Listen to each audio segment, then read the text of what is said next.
Gasliko Kabupaten 50 Kota memastikan diri lolos ke semifinal Liga 3 2021 zona Asprof PSSI Sumbar usai memetik kemenangan 2-0 atas PSPS Batu Sangkar.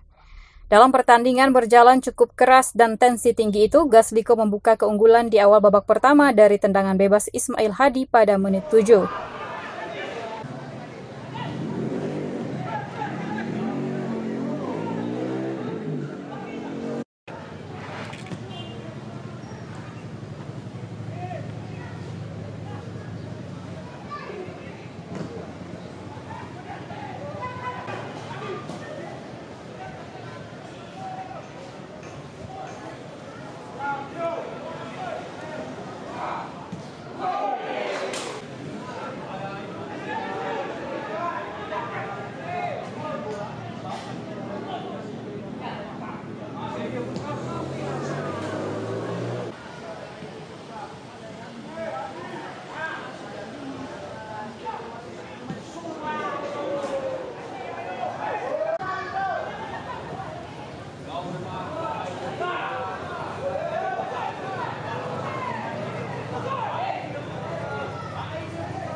Di babak kedua, tim asuhan Hudra menambahkan tabungan gol di menit 58 lewat tembakan terukur Kapten Aidil Putra dan bertahan sampai laga berakhir.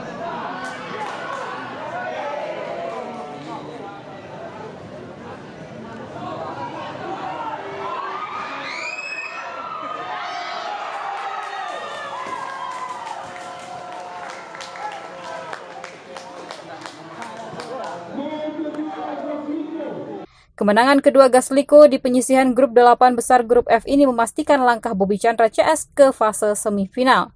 Hasil ini turut memastikan PSP Padang keempat besar kompetisi. Gasliko dan PSP sama-sama mengoleksi nilai 6 poin. Hanya saja produktivitas gol Gasliko 7-0 di bawah PSP 8-1. Kedua tim akan menentukan posisi puncak dan runner-up klasemen dalam pertemuan pada Kamis 25 November. Sebaliknya, PSBS bertemu Aro Mataram pada Rabu 24 November untuk menuntaskan laga penyisihan grup F.